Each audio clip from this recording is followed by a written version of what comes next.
I'm Emily Luchetti, and I've been baking in San Francisco restaurants for over 25 years, and I've enjoyed every minute of it.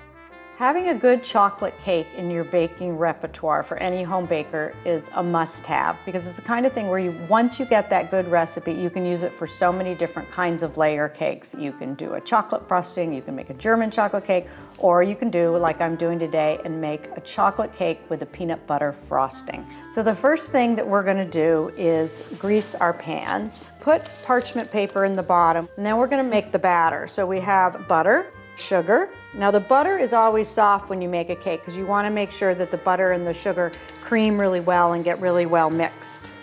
You can see that it gets much lighter in color and a little bit creamier, and this is the texture and the consistency that you want. Now add the eggs, and I'm only going to add a couple at a time because you really want to be able to mix them in slowly so they incorporate better.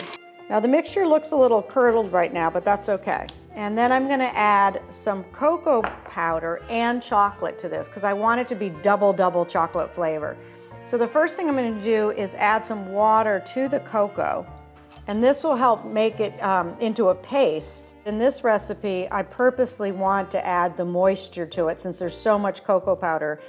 So now I'm adding the cocoa powder, and we're just gonna mix this on medium-low. Now I purposely am using unsweetened chocolate in this because the cake already has a lot of sugar and I want that chocolate flavor, but I don't want to add any more sweetness. And this chocolate I just melted in the microwave. I did it in 30-second increments, probably 3 times. So now I'm going to sift my dry ingredients. It helps aerate the flour, add the baking powder, and you have a much lighter, more delicate cake. Now what I'm going to do on low speed is alternately add the dry ingredients and the milk. And you can see too how I have the dry ingredients on a piece of parchment. You can kind of make a shoot out of it. So now I'm going to put in a little milk. So I'm probably doing about 1/3 of the milk and 1/3 of the flour alternately. Then I'm just going to mix the last little bit by hand, because that way you make sure that everything's good. And you make sure that you get down into the bottom of the bowl.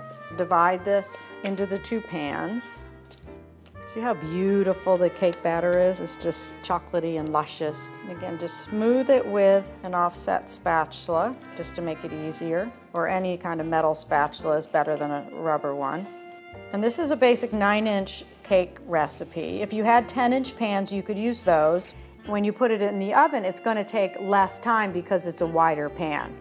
So I'm going to put these in a 350-degree oven for about 20-25 minutes till a skewer comes out clean. The chocolate cakes are out of the oven and they're cooled and it's all ready to be frosted. Now there are 2 kinds of paddles that come with the KitchenAid these days. One is the traditional paddle, and there's a second one. It has very thin tips and it actually scrapes the side of the bowl. Now to frost this cake, I'm using a basic cream cheese frosting, which is cream cheese, butter, and confectioner's sugar, but I add peanut butter to it just to give it a little bit of zazz and a little bit of something different. You just start it on slow to get that sugar incorporated. This is beautifully smooth, you can see, and that's what you're looking for.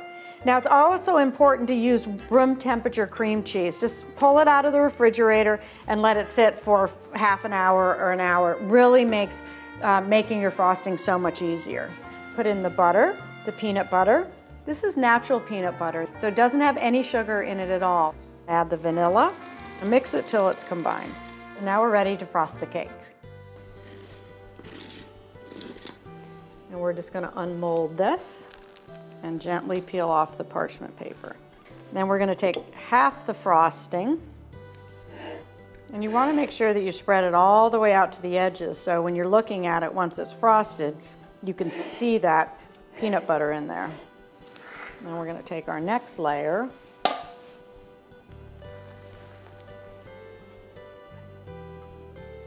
And then we'll take the rest of the frosting.